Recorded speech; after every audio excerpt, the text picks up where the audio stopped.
जय महाराष्ट्र. पालकांना ज्यांची प्रतीक्षा होती ती म्हणजे विद्यार्थी नोंदणी, आर-टी मार्फत विद्यार्थी नोंदणी ही 19 जानेवारीच्या नंतर म्हणजे 20 जानेवारीपासून सुरू होणार आहे, असं आर-टीच्या वेबसाईटवरती सांगण्यात आलेलं आहे. परंतु माझा मागचा 5 ते 6 वर्षाचा अनुभव असा सांगतोय, की शाळेच्या नोंदणीसाठी इतका अल्पसा कालावधी हा पुरेसा नाहीये. आता काय-काय संकेत आहेत, कोणत्या-कोणत्या बाबी आहेत, ज्यामुळं की शाळेची नोंदणी आणखीन 5 ते 10 दिवसानं वाढू शकते. त्याबद्दल सविस्तर जाणून घेणार आहोत. आता या वाढीव वेळेचा मनस्ताप काही पालकांना होईल, परंतु बऱ्याच साऱ्या पालकांना फायदाही होणार आहे. तो कसा त्याची सविस्तर चर्चा करूया. त्यामुळे व्हिडिओ शेवटपर्यंत बघा आणि विनंती आहे, की हा व्हिडिओ त्या पालकांपर्यंत, तुमच्या मित्रांपर्यंत जाऊ द्या, ज्यांचे पाल्य 2019, 20, 21 मध्ये जन्मले आहेत.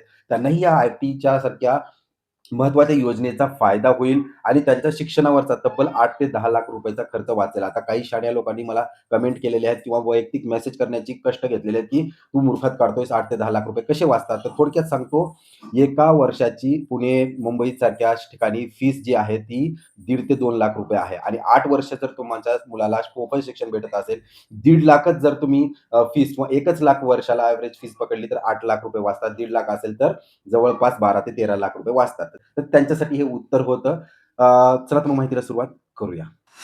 मित्रहो, आर-टी वेबसाईटमध्ये जे नोटिफिकेशन्स आहेत, ज्याच्या आधारावरती 9 तारखेपासून 19 तारखेपर्यंत ही शाळेची नोंदणी आहे. परंतु ही नोंदणी लांबू शकते. त्याचं प्रामुख्यानं एक कारण पहिलं म्हणजे ज्या शाळा अ, आहेत, जितक्या शाळा आहेत मागच्या वर्षी, त्याच्या तुलनेत आतापर्यंत केवळ 35% ते 40% शाळांनी नोंदणी केलेली आहे. म्हणजे अद्याप 50% शाळेची नोंदणी झालेली नाहीये. आज जर का तुम्ही आकडा पाहिला, तर मी सांगू शकतो स्क्रीनवरती तुम्ही पहा.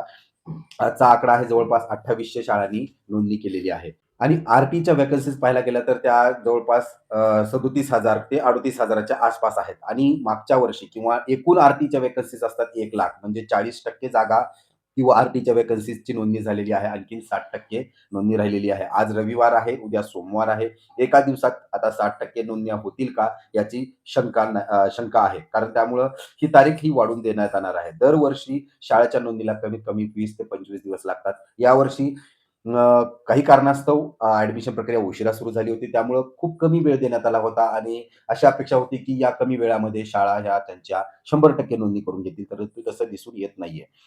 दुसरा संकेत काय आहे, की आर-टीच्या वेबसाईटवरती ज्याही तारखेला म्हणजे 9 तारखेला मी एक व्हिडिओ बनवला होता, की आर-टी प्रवेश प्रक्रिया सुरू झाली आणि त्यावेळेस अशा प्रकारचं नोटिफिकेशन होतं. म्हणजे 9 तारखेला त्यांनी शेड्यूलमध्ये टाकलं होतं, की 8 जानेवारीला सुरू झालेलं आहे आणि 18 जानेवारी ही शेवटची असणार आहे. परंतु मागच्या 3 दिवसात परत एक नोटिफिकेशन बदलून टाकण्यात आलेलं आहे, की 9 तारखेला सुरू झालेलं आहे आणि ही 19 तारखेपर्यंत चालणार आहे. त्यामुळं आर-टीच्या वेबसाईटवरती स्वतःच ते त्यांचे नोटिफिकेशन्स त्यांच्या हिशोबानं बदलून टाकत असतात. त्याचा दीर्घ अनुभव आहे मला. त्यामुळे आर-टीची वेबसाईटवरती नोटिफिकेशन्स कधीही बदलू शकतात. त्यामुळं पालकांना सतत सतर्क राहणं गरजेचं आहे. त्याचा आणखीन एक सोपा मार्ग म्हणजे मी सांगतो तुम्हाला, एक माझा WhatsApp ग्रुप आहे.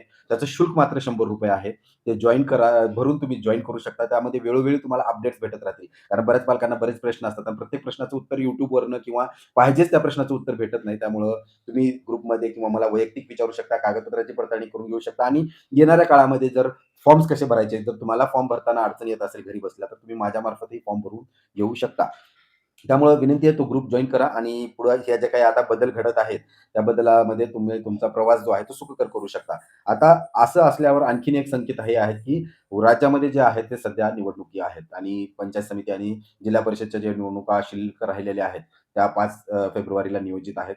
तर सरकारी यंत्रणा म्हणा किंवा बाकी जे शिक्षण विभागाचे असतील, पंचायत समितीच्या यंत्रणा आहेत, या सगळ्या निवडणुकीमध्ये व्यस्त असल्यामुळं त्यांच्याकडं बराच सारा कारभार वेगळा आहे. त्यामुळे या प्रक्रियेला दिरंगाई किंवा उशीर होऊ शकतो. आता हे झाले संकेत आणि आपण पाहूया मंगळवारपासून सुरू होतंय का? जर झालंच तर मग काय करायचं त्याबद्दलही आपण तुम्हाला वेळोवेळी जागृत करणार आहोत. परंतु आता याचा फायदा कुठल्या पालकांना होणार आहे? हा जर तुम्हाला प्रश्न असेल, तर आता त्या पालकांना फायदा होणार आहे जे कोणी भाड्याने राहत आहेत. ज्यांचं स्वतःचं घर नाहीये किंवा घर आहे पण घराशेजारी शाळा नाहीये. मग अशा ठिकाणी भाड्यानं राहण्याची त्यांची तयारी आहे, जिथं शाळा जवळ आहे. तर तुम्हाला तशा शाळा आधी फायनल करणं गरजेचं आहे. शाळा फायनल झाल्यानंतर त्याच्या शेजारी घर फायनल करणं गरजेचं आहे.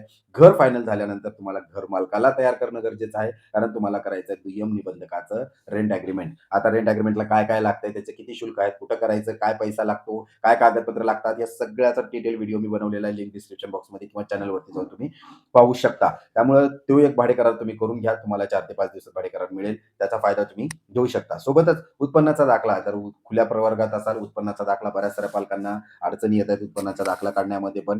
तर आशा करूया की येणाऱ्या काळात तुमचा तो उत्पन्नाचा दाखलाही निघून जाईल आणि जन्माचा दाखला होईल. ज्यांना कुणाला आज समजलं की जन्माचा दाखला लागतो आणि तो खुल्या जो ऑनलाईनचा लागतो. तर तुम्हाला जर आज समजलं असेल, तर तुम्ही ते ऑनलाईनचा दाखला तुमच्या पाल्याचे काढून घ्याच. सोबत आणखीन कोणत्या कागदपत्राची यादी असेल, तुम्हाला जर का माहिती पाहिजे असेल, तर तुम्ही कमेंटमध्ये तुम्ही विचारू शकता. सोबतच ते मी परत एकदा विनंती करतो, की WhatsApp ग्रुप जॉइन करा. ₹100 शुल्क भरून परत एकदा 8 ते 10 लाख रुपये आणि ते कसे 8 ते 10 लाख रुपये तेही त्या शहाण्या माणसांसाठी मी सांगितलेलं आहे. त्यात 8 ते 10 लाख रुपये वाचत असतील, तर तुम्ही ते नक्कीच जॉइन करून घ्या. धन्यवाद.